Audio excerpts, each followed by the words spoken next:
Thank you very much for being with us. And just first of all, the march you're threatening now if no new elections are announced. What do you hope to achieve? Well, Mark, what every Democrat hopes to achieve from a peaceful protest. What I hope to achieve is to show the whole of the country that the people of this country want one thing: elections. They do not want a foreign-imposed government where members of our party were bought by $1 million each, who was offered to them to switch sides, and then the government was removed. And so therefore we feel that rather than someone else imposing a government on our country, let the people of this country decide whoever they want to lead them. But you were toppled, you say, by a Western conspiracy. You called it, I think, US-backed regime change. I mean, it's quite a claim. What evidence do you have? What do you base that claim on? Well, as the Prime Minister, I get a cipher. Cipher is a secret message sent by your ambassadors. They are sent to the Foreign Office. It's like in WikiLeaks. You know, WikiLeaks was when they broke the code, so the secret messages were relayed to the public. So I get a cipher from my ambassador in the US, and it's an official meeting he has with this American undersecretary or whatever, Donald Lu. And me as the Prime Minister, I'm reading this cipher, and it says that unless you remove your Prime Minister through this vote of no confidence, which hadn't been tabled as yet, there will be consequences for Pakistan. And if you remove him, all will be forgiven. Now this is what me as a Prime Minister reading this cipher. And I'm the chief executive. Who was he asking to have me removed? So the next day, after this meeting, official meeting with note takers, with minutes between our ambassador in Washington and this American official, Donald Lu, next day, the no confidence motion is tabled in our National Assembly.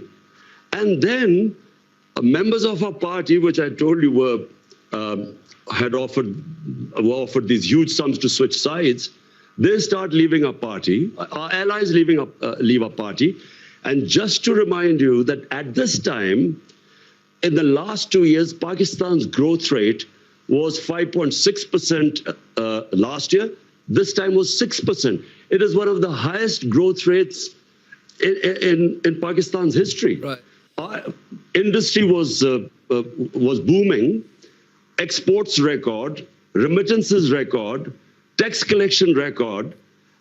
We cope with the coronavirus. We are considered one of the 5 top countries which saved the people and our economy and our poor people from the virus. So there was no reason for the government suddenly to be removed, because since we've been removed, by the way, the economy has gone in a tailspin. The US completely deny this, and you say that the US wanted you out because of your foreign policy, which was increasingly anti-Western and clearly favouring China and Russia. Do you regret the ties with Russia, specifically given what's happened in Ukraine? Mark, in that cipher, Donald Lu is asking our ambassador that the Prime Minister, Imran Khan, was solely responsible for his decision to tour Russia. Now, the ambassador kept trying to explain to him that this was a tour which was planned long way back, long way before Ukraine.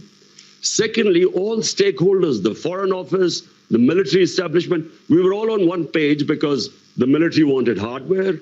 We wanted to buy gas because we got depleting gas reserves. We wanted to, and this was 6 years ago, this contract was being negotiated. And we wanted to buy wheat from Russia. So the problem, but let me just get coming. The problem is that on the very day that Putin invaded Ukraine, you shook hands with him in the Kremlin. That suggests, at least that you endorse what he's doing in Ukraine. Mark, how the hell was I supposed to know The day I landed in Moscow, Putin was going to go into Ukraine. But remember, you didn't need to go ahead with the meeting. Even then, from my statement as Moscow was, I have never believed in military solutions. So never did I endorse that.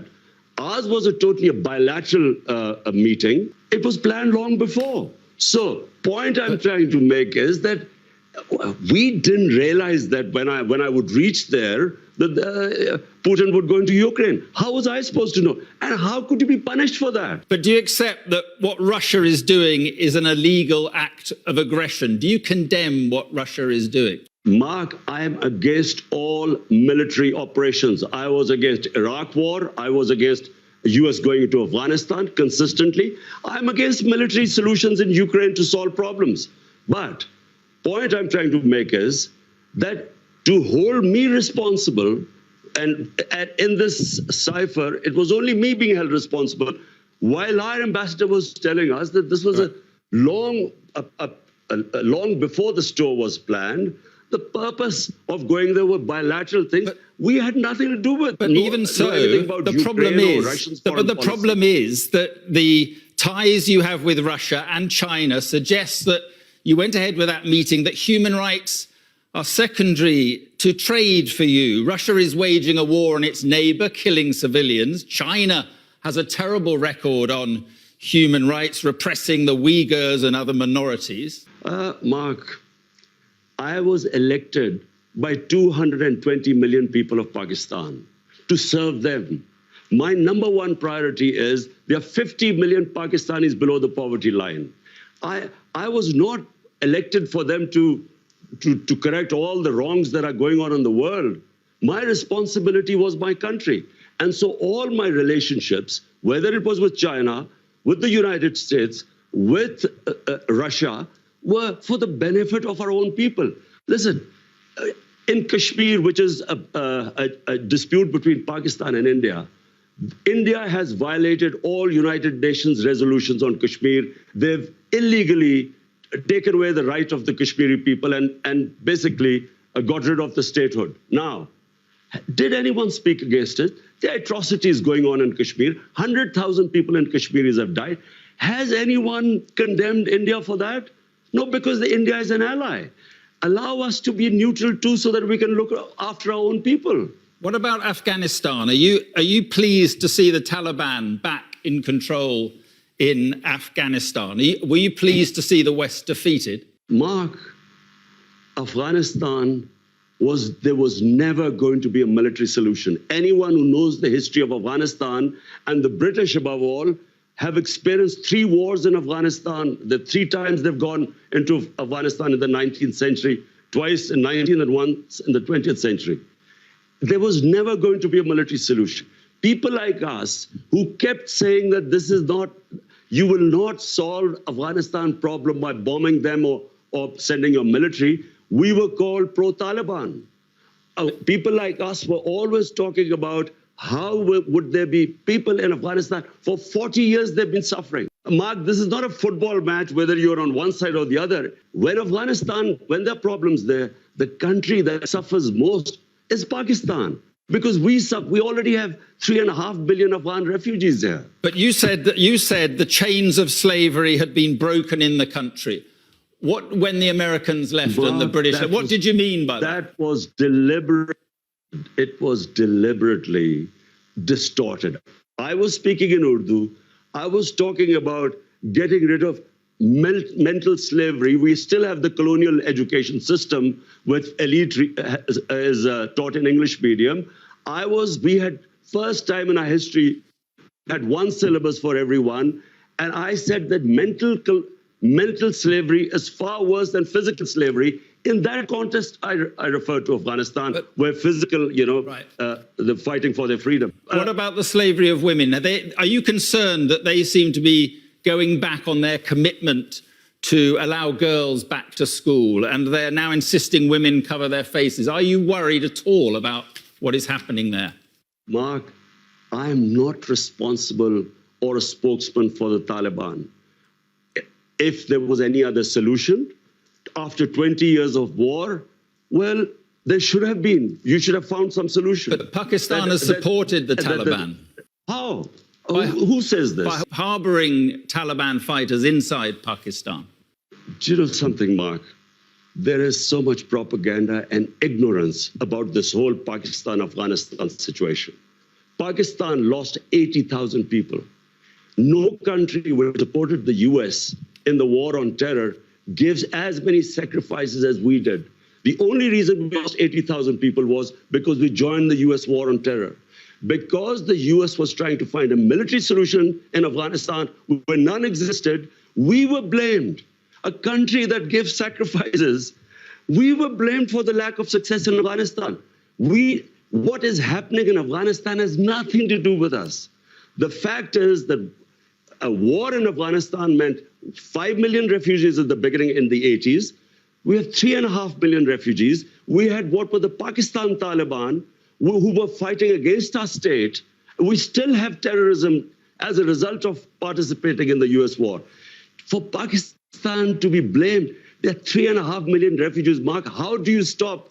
How do we know who would go across and be with the Taliban? How? Right. So Pakistan fenced, first time we fenced our border. There was open border before. So now 3.5 years, we have fenced the border. But please do not blame Pakistan. Pakistan is the collateral damage of Afghanistan. Okay. Just finally, on the elections you want, do you think that people power, you're talking about 2 million people, do you honestly think that people power can take you back to power? I'm not showing the 2 million people coming out in Islamabad so I would get back into power. All we are saying is that there are two problems. One is that this is an imposed government through a regime change by Washington. Number two, they're criminals. 60% of the cabinet is on bail. The prime minister and the chief minister were about to be sentenced when they were made the chief minister and prime minister. It's an insult to this country. All we are doing is peaceful protest. Okay. We feel, let the people of Pakistan decide who they want to elect. Let's not have an imposed government from outside. Okay. Well, as I say, the Americans deny that. But listen, Imran Khan, thank you very much for being with us this evening. Thank you. Thank you, Mark.